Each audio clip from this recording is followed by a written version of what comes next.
Hey everyone, welcome to Princess of Gay. I'm your host Connie, and today we are here with my blind reaction to the new Pokemon Presents.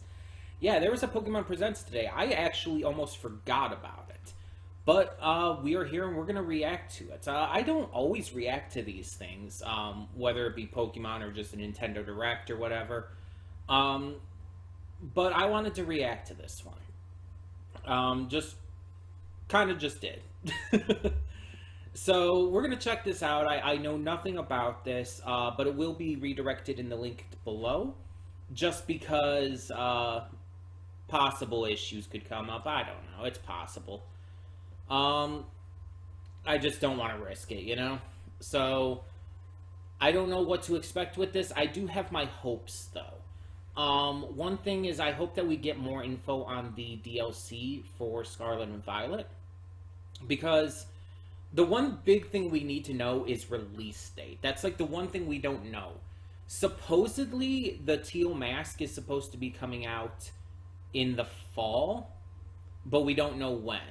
And the second DLC, which I can't think of the name right now, but that one is supposed to come out in the winter, from what we've been told before. But again, no release date, so don't know for sure exactly when it's planned. As for other stuff, this is, I think, the longest Pokemon Presents that they've ever done. It's like 34 minutes. So, I don't know what else they're going to touch on. Probably touch on the games like Pokemon Sleep and Unite and whatnot. Probably touch on those a little bit. But I don't know. I feel like there has to be more, considering its length. Like, I don't know. I guess we're going to have to find out, though. I'm very excited to check this out. So, once again, this will be in the description below. You can check out the link to Breach there, and we'll come back afterwards and talk about it. So, when the screen fades to black, pause this redirect and go to the description below. Follow the link to the reaction, and after you watch it, come back here to the redirect and resume play. Because after it fades to black and then fades back in, everything from that point forward will be my afterthoughts. And as I said, will contain spoilers and my overall thoughts for the Pokemon Presents. So that being said, thank you so much for tuning in, and I will see you at the reaction. And we are back, and we'll begin with spoilers in 3, 2, 1, now. So yeah, we have our info. We have a lot of new information. We get to see some new Pokemon evolutions for Applin and Duraludon. We got more info on more characters and mechanics that are going to be in the DLC, as well as the release date for at least the first one. The Teal Mask will be releasing on September 13th, which is in just about a month, which is really soon. Like, I was actually not expecting until October, actually. So I'm surprised it's coming this soon. But it kind of makes sense. It's like they have this big Pokemon Direct, more info than anything else. It's like, it kind of makes sense that they would be releasing it sooner rather than later in that regard. They're not going to announce like a release date like 2 months into the future when they're having this big direct or this big Pokemon Presents here. That's not how it would work. So 1 month away, that's pretty cool. Looks like a lot of really cool stuff in there too. Like the new school stuff with Blueberry Academy is really interesting to me because, like I said in the reaction, I actually liked the school stuff in Scarlet and Violet. I thought it was really cool getting to do the lessons, even if some of it was really easy. It's like, oh, what does this type do? Or what is this status effect is called what? Or something like that. Yeah, it was, a lot of it was like really simple and whatnot. Stuff that anyone who's played Pokemon for a while would know. But there was still a lot of fun stuff involved in that too. And plus getting to like interact with the teachers and all was pretty fun. I like most of the teachers. So yeah. I'm very interested in the story. For those who don't know, the story of the Teal Mask is based off of, I believe it's called Momotaro, the Peach Boy. It's a real life Japanese folklore tale, in which a boy has to like battle an ogre and gets three animal companions to help him do so: a dog, a monkey, and a pheasant. And it's like this is so directly inspired by that, and I'm just very excited about that. Plus, all three of the what were they called? The Loyal Trio or something like that. They all seem pretty cool. Pheasantipity is easily my favorite. Just the name, the names of all of them are great, but Pheasantipity is fucking hilarious. And honestly, I just like its design the most. I do like Okie Dokie and Monkey Dory though. Both of them are really cool as well. I definitely want those for sure. Um, and yeah, I'm very interested to see how a lot of this other stuff goes. Like how is the new Applin evolution obtained? Because in the last gen, when Applin first debuted, you had to evolve it with a sweet apple or a tart apple. I assume there's going to be a new type of apple item that you obtain that you can evolve it with. That's the only thing I can guess. Um, yeah, I wouldn't know what else to go with there. Um, but I really enjoyed that look. There's a lot of it I'm not gonna remember by the time the game actually comes out, but a lot of the new characters had really great designs too. Um, the photographer lady, for example, and then Briar, the teacher from Blueberry Academy, who takes you on the trip in the teal mask. It's like I really liked her design. Um, yeah, I'm just excited. You know, there was other stuff in this direct too, though. Stuff for things that I'm not really like super invested in, though. To be fair, like the world tournament and everything, it's like I'm not interested in the Pokemon World Championship. It's like I never watch any of that, and it's just like I don't obviously play competitively, so it's not my thing. I'm just not a fan of competitive play. I feel it, for me personally, hurts the enjoyment of the game. For me, Pokemon is not a competitive game. It's a casual, fun, relaxing game, and that's for me. If you like to play competitively, that's great. But I view Pokemon differently. It's a different kind of experience for me, and that's fine. Everybody can play the game and enjoy it in their own way. Some people like to play these games on their very first playthrough as a Nuzlocke. Those people are crazy. But no. If that's how they enjoy the game, if that makes it more fun for them to play on their first playthrough, that's fine. Um, I could never do that myself, but if that's how they want to play, if that's how they enjoy playing, then yeah, let them play it that way. Um, and for me, it's just a casual, fun game. It's not about being competitive. The competitive stuff, like I said, for me personally, ruins it. So I'm not interested in the world, and I more collect the trading cards and actually ever play with them. That little short series we saw based on the trading card game, though, looked pretty neat. Looked pretty cute. Um, Detective Pikachu 2, not really interested in. Again, it's not really my kind of game. The entire hard-boiled detective thing, like, not entirely my thing. Um, it just doesn't seem that interesting to me personally. Maybe I'll end up checking out a let's play of it if someone I like does a let's play, but that's probably the only way I'd check anything out. We also got to look into Pokemon Horizons, which is the dubbed version of the new Pokemon, basically. Um, I don't think it said when it was coming out, which sucks because I've been waiting for that. I actually do want to check that out. Specifically because it's a Pokemon series without Ash. Like, that sounds harsh and weird and everything, but I want to check it out specifically because of that. Because the Pokemon anime, the main Pokemon anime, has always had Ash. I want to see the main. This is the main series still. I want to see what the main series anime is going to be like without him, with completely new main characters. My only issue going into it, though, is that they are shoehorning in a new Pikachu just to have a Pikachu in there.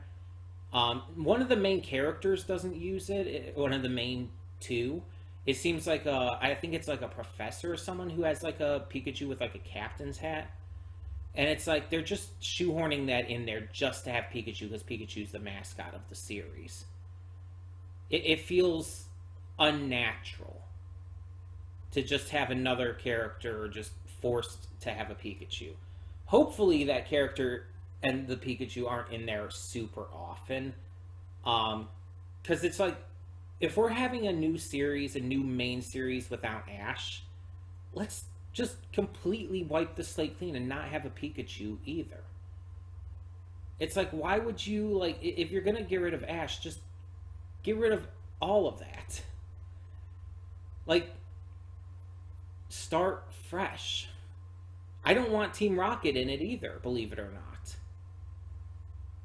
I love Team Rocket, but I want this to be a fresh start without that kind of stuff. And yeah, we still have the other like little spin-off short series and stuff that are on YouTube. One of those was even mentioned in this as well. Let me see if I can quickly find it here. I'm just scrolling through the little thing at the bottom. Yeah, it was like a little Paldean series. Some new Paldean series based on like the characters and everything at the Academy was announced. And that one looked pretty good. Like that one looked like it's one of those typical ones you see on like YouTube. One of those typical YouTube short anime series that have the phenomenal animation. Like those are the kind of Pokemon series that I end up really loving. We got stuff with Unite, just talking about that. We got other stuff with Scarlet and Violet, like with this Mew and Mewtwo event. That's pretty neat.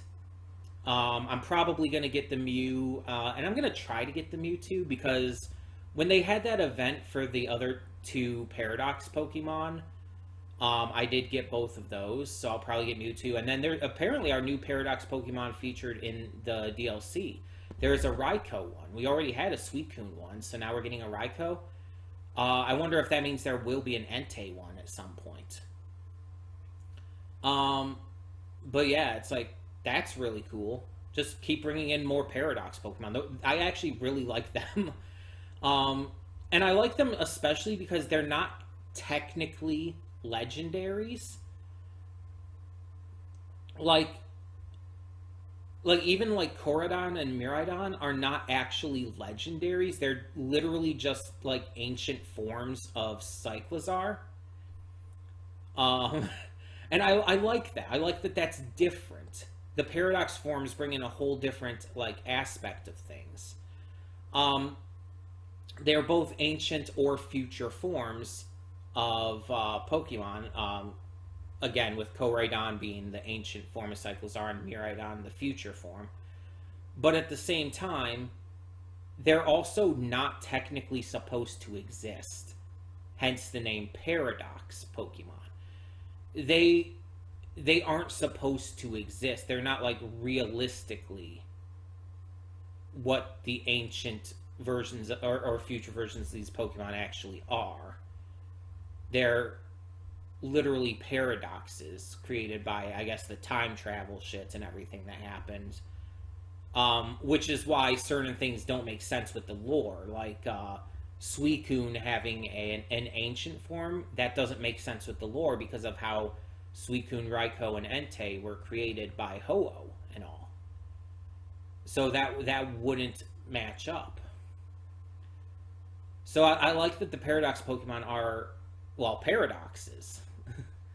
That's really cool, and it's just a great touch on a new type of Pokemon. We got some new evolutions, some regional evolutions for Pokemon in the DLCs. I don't think I saw any specifically new regional forms outside of that, though. So I'm wondering if we're not going to get any new regional forms or variants like Wiglet and everything was a variant, technically not a regional Diglett, but like just like an alternate Diglett, some kind of like alternate species that just, I guess, evolved from the same source or something like that. It was never entirely clear how to describe that. But yeah, it's like I don't think we saw any of that either. We just saw some regional evolutions, which both look pretty cool. I will give you having Applin's regional evolution be based on a candy apple when like the DLC, the Teal Mask is literally surrounding a festival, is such a great concept. It works so well, and I'd have to go back to that. Let me see if I can find it. I have no idea if I'll be able to, but I can see. Because Duraludon's evolution. Oh, hold on, I think I just saw it. Yeah, Archaludon. Archaludon? I'd have to hear it pronounced again. Uh, while Duraludon kind of looks like a lighter, let's be honest, and is like this tower dragon, this one has like different design on its front, like this scarlet and violet almost kind of colored design. Um, Also, the back of its head pokes out a bit, and its shoulders are pointed. Yeah. Plus, then when it attacks, it looked like it went down into like an all fours mode and started like shooting out like a cannon. So it's like, and it kind of looks like a bridge actually when it's on all fours. Like it has like its points are sticking up, but they're connected with like wires on top. Really interesting design. Kind of looks like a bridge. So it goes from like being a skyscraper as Duraludon to a like a suspension, not a suspension bridge, but you know, like a big highly built bridge. I don't know what the words are. I don't know how you classify bridges. You know what I mean, though. But that's really interesting. That really appeals to me. The stuff about like Masters EX, it's like I don't even play that because again, I heard there's so many microtransactions that unless you put in actual money, it's like, what are you gonna really do for playing it? And then the new stuff it released for or revealed for Pokemon. Oh God, what's it called? Cafe Remix. I haven't played that in a while. Like I would play that all the time, but I just haven't in quite a while. Probably because I kind of reached everything I could do. It's like it occasionally releases more puzzles to do, but after a certain point, it stops actually like making it interesting. It's just the same stuff over and over. Like yeah, you could, and it's like it's harder to get like different Pokemon and outfits and stuff because after a certain point, even like with saving up to try and get like the rolls and everything, the mystery rolls, um, it's still extremely difficult to actually get anything from them after you play for so long. Um, like getting a special outfit or special Pokemon. If you have, even if like save up and get it like an 11 times ticket or something, it's like it's still proven to be hard to get some stuff. And I've usually just gotten extra points for Pokemon I already have instead of getting anything new. So I haven't been playing for a while because of stuff like that. They also announced that the Nintendo Switch Online is now going to be getting Pokemon trading card game for the Game Boy one and Stadium 2 for the N64. Everybody's been wanting Stadium 2. Like, people have actually been complaining that they haven't put Stadium 2 on there yet. And it's like, bitch, stop being so, like, ridiculous here. Like, what's the word? You're being...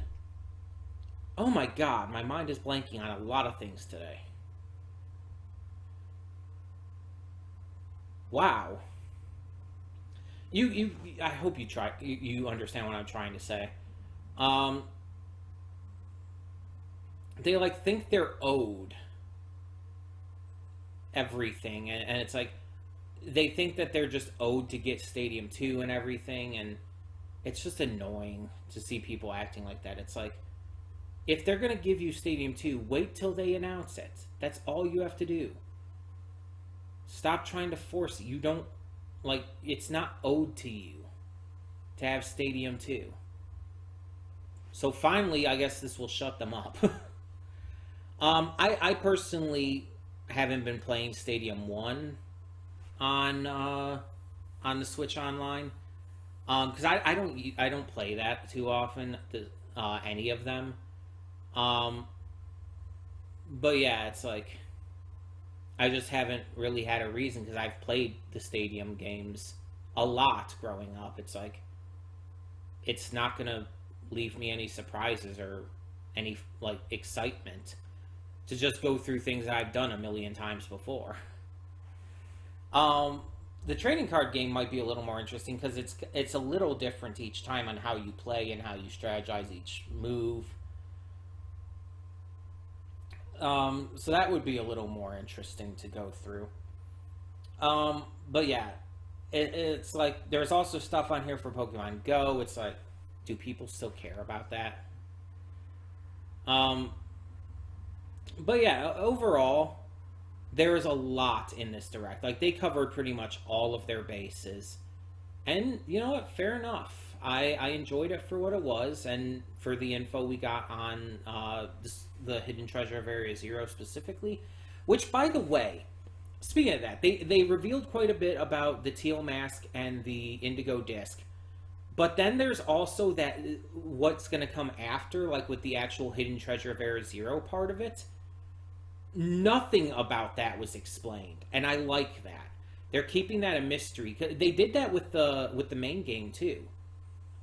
The Area Zero portion of the main game, at the very end, after you finish all of your different trials with the gym leaders, the quote unquote evil team, and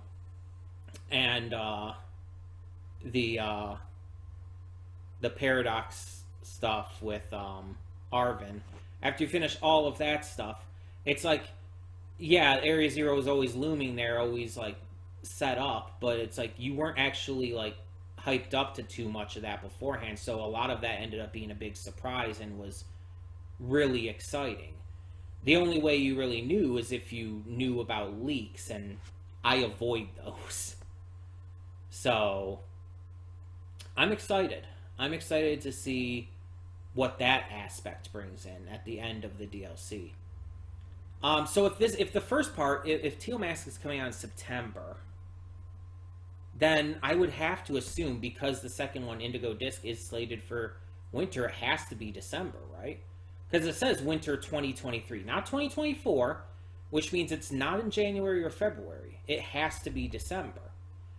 So why wouldn't they just announce that it's going to be in December? Why do they have to still keep it a secret? I don't know. But yeah, you know, I'm definitely going to be getting all of this. And you order it as one big thing. You don't order it separately. So I am going to be getting this. I'm going to be playing that when that comes out next month. I'm very excited. I've been waiting for this. I've been excited for more content with these games. I really love Scarlet.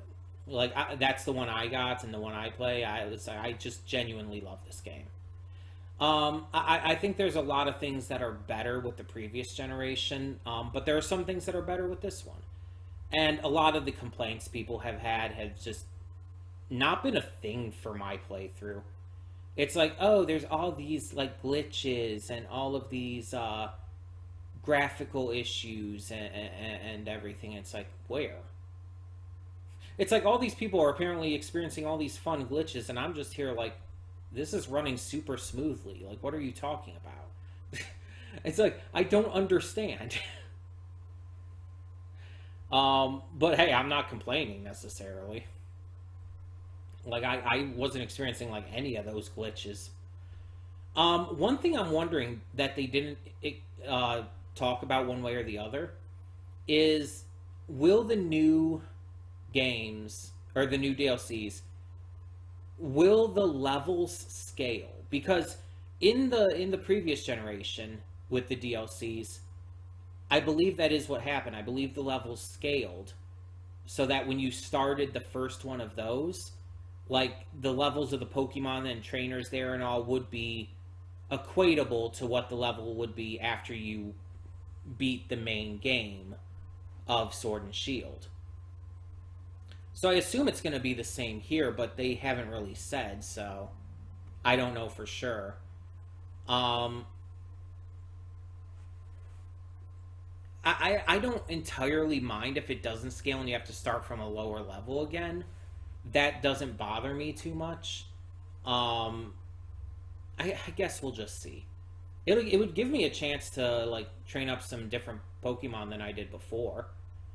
Some of the ones like for example, Armorage. Because I wasn't able to use Armorage because I had a fire type and I didn't want to unbalance my team too much.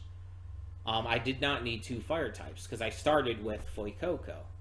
But if that's the case and I get to train up some Pokemon, I'm definitely using Armorage. You kidding me? But there's definitely others. I'm just curious. I'm curious as to where it's gonna go and what it's gonna be like. I'm very excited though. This is a lot of good news here.